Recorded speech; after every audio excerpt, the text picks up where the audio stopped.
Tennessee has the 5th best defense in the country. They are really, really good, have great players, great depth,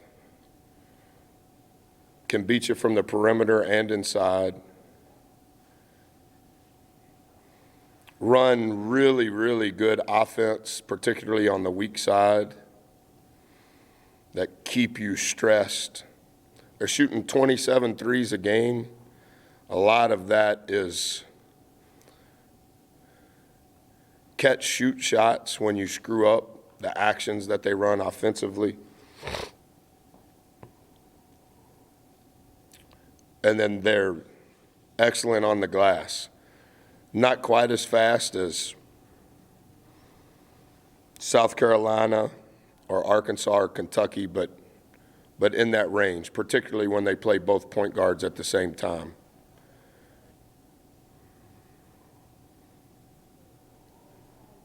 We'll have to be our absolute best. We're going to have to defend a lot better than we did in the second half.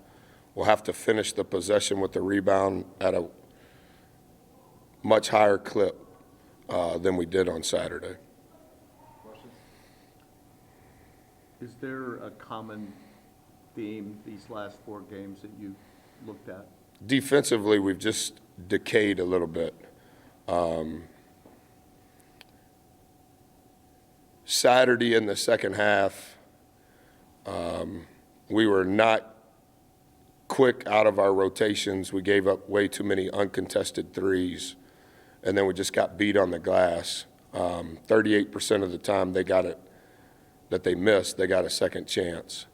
We need to guard the ball better, try to keep it on a side, way too many middle drives, and that breaks down our defense. I think that's what was hurting us the most, giving them uncontested shots and then not finishing the possession on the glass. When the ball doesn't go in the basket, it makes it a little bit difficult too, doesn't it? Well, that was, I think that's, you could argue that the first 30-ish minutes we played well. And then when we couldn't score over and over, the offensive sensitivity caused our defense not to be as sharp. And what we need, and it's what we did the first 2 weeks well, we need our defense to help start/fuel our offense, creating live ball turnovers defensively, finishing the possession with the rebound. Those are the ways that our defense can help our offense. We don't need, well, if I make a shot offensively, then we'll do good defensively. We need it to be the other way. We see how painstaking you are in your recruiting process. Yep. Writing guys letters, they tell us about it. Thanks. What is it like to recruit here? Is it any different than the other places, or what is your approach and your approach moving forward? Yeah, good question. I want to answer that the right way. The one thing that I would say, Brent, that's been different, and every coach would say this regardless of where they're at, it was the longest stretch of my career. It was a little over 18 months that you couldn't go on the road recruiting. So I guess I've been here 30-something months, and more than half of it I couldn't leave campus because of the pandemic. And I think Henry's pretty good. I think Marcus is pretty good. I like who we signed, but upon arrival, I didn't have the typical relationship because I never got to see him. And so I would answer that question based off year one, and then since we've been able to go out on the road the last 6 or 7 months, a lot of good players in the state. I think playing in this league continues to gain traction. Obviously, I think our staff has great relationships in this part of the country. I don't know that it's been any different. I think the commitment level to our players off the floor, on the floor, the facilities, where they live, how they eat, how we travel, the exposure that the league gets. Maybe there's going to be 4 games that we play this year that are not nationally televised. All good stuff. And the portal, is that something you plan to use more and more moving forward? Yeah, I don't know the answer on that. I think some of this is in my first 27 years as a college coach. As you were constructing a roster, you were trying to build depth. You were trying to build positions. And now it may not sound right, but your stability can come from the portal because once they're here, they've already transferred once. And so it's flipped. And so I don't know if I've said it to this group.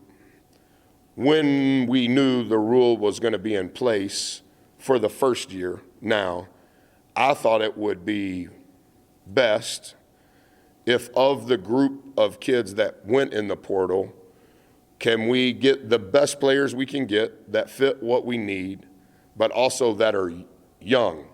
Because then as time goes, there's stability in your roster from the portal guys over an extended period of time because they were young. Marcus was a COVID freshman transfer. Henry was a COVID freshman transfer. Like, those are guys that on paper are COVID freshmen, but they're in their second year of college. It doesn't mean that it's going to work out that way, but over time, if those portal guys are young, now you can build with those guys. But I also think that there's got to be a balance of portal / this is the right fit for us as a person, as a player. I feel comfortable with the relationship of that particular student, his parents, his sphere of influence, that they'll grow within our program. But I think every situation is a little different. It just opened up another avenue of, are you going to be certain coaches who only sign kids from the portal? Are you going to be certain coaches that only want to sign high school kids? I don't think data suggests one or the other is right. I think for now I have peace that it's probably a balance between the two until we begin to have some stability in our roster. Very unstable roster to close down last year. Multiple portal guys coming, along with some high school kids that had already committed.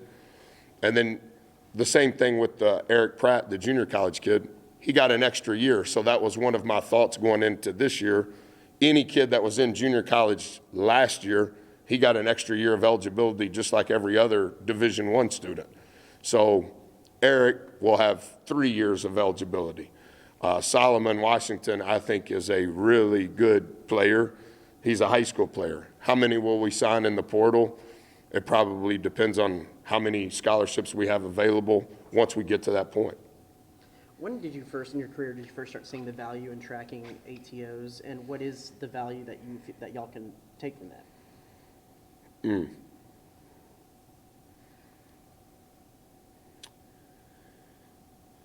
I'm fairly certain, Travis, that I've done it my entire head coaching career except at UNO. The whiteboard stats started at UNO, and the reason it was called the whiteboard stats was that was the only learning tool we had was a dry erase marker board, and then I just kept it. It started when I was hired at Marquette. I shouldn't have got the job. I had been in Milwaukee for 6.5 months. I didn't know, kind of to Brent's question, like, I didn't know anybody in the Midwest. I didn't know anybody on the East Coast. And then the Travis for Marquette, when I got the job, the next day, he wrote, "Who in the hell is Buzz?" That was the title of the article. And I had to hire a staff. And so as I began to hire non-coaching positions, I started giving them specific categories that I wanted them to study. And one of the categories that my ops guy studied was how many possessions in a game were advantage, disadvantage. And in the year that I was an assistant in the Big East, it was 19% of the possessions were not a play call. Somebody had an advantage, somebody had a disadvantage. And I was like, well, if that's 20% of the game, what are we doing the other 80%? And it just kind of led to that. And so now, it's not how we did it initially. A lot of coaches track the ATO, but what they're saying is jump ball, and at the under 16 media timeout, what's the score? It's 9-7. Okay, we won. And then it's 0-0 coming out of that timeout until the under 12. That's how we initially started it, and then I stopped it because I began to think it was too much for our guys, and here's why. All I want our guys to know coming out of a pause is this. Whether they have it or we have it, we're just playing down, back, because that's how we practice. Down, back, that's it. What's the score? And so that's the way we do it now on the whiteboard stats, and then we just add that up throughout the game. And I may have mentioned this to you, 16, 12, 8, 4, jump ball, first play of the second half, 16, 12, 8, 4. There's 10 times both ways that you know it's coming out of a pause. Each coach has 4. Not necessarily is everybody going to use it, but if both coaches use their timeouts, that's 18 times coming out of a pause. As you get into February, you're going to play high 60 possession games average. It's a third of the game. It's a third of the game. And so I think it's a way for our guys to track it. And the longer they play for us, the more they pick up on, we have to get a stop and a score right here because we win this possession. The last 4 games, we've lost all of the ATOs, just the down back. And, it's a small number. We lost by 3. We lost by 4. I think we lost by 5. And then we do the same things on out of bounds. Out of bounds, their ball, out of bounds, our ball. And then sometimes those are one and the same. And so it ends up being close to 25% of the game, just that score. Got time for a couple more? What's the key to closing games out on the road? Can you get a stop and a rebound? And then can you get a shot on the other end? And where our problem has been the last 2 road games for sure, we've been fouling too much. And we haven't been finishing the possession with the rebound enough. I guard you, your team shoots it, I got the ball. If it's the last 4 minutes of the game, both teams are in the bonus. We can't foul because that's not a stop. We can't give them an offensive rebound because that's not a rebound. And then on the other end, we can't have a turnover. We need a shot, and we're probably in the bonus, and we would prefer the clock to stop and get 2 free throws. And I think you could say that about any team, not necessarily ours, but I think mathematically that's what you have to do. How's your team handled these last 4 games? How do you like where they are mentally? After Kentucky, they were great. After at Arkansas, they were great. After at LSU, disappointed. After the second half of South Carolina, down. We make 1-3 against Kentucky, and I think we lose by 6. We start the game at Arkansas 20-4 and lose by 3 in overtime. We're up 5 with the last ATO of the second half, up 3 with 1-01, 1-11 in the second half. Lose. The score is not indicative of the game because we were fouling at the end. I think of the 16 halves that we played in January, slow start at Missouri, that was 8 minutes and 53 seconds. Slow start at Arkansas, I don't know the time, but it was 20-4. But the second half against South Carolina, we didn't have the stuff that we're built on, and that was the largest point spread of the year. And it didn't make a shot, that's right. But our defense was also not putting us in a position to fuel our offense. And our guys knew that. In defense of those guys, regardless of their inexperience, if you beat Kentucky, you're 16-2. If you beat Arkansas, you're 17-2. Not being a jerk at all, I understood the question. Brent asked me after going into Kentucky, hey, what about receiving some votes? If we beat Kentucky, I understand that's if. If we beat Arkansas, I would say that we're ranked. I'm not saying we pay attention to that. If you win at LSU, I think when we played LSU, they were 12th. I think when we played Kentucky, they were 11th.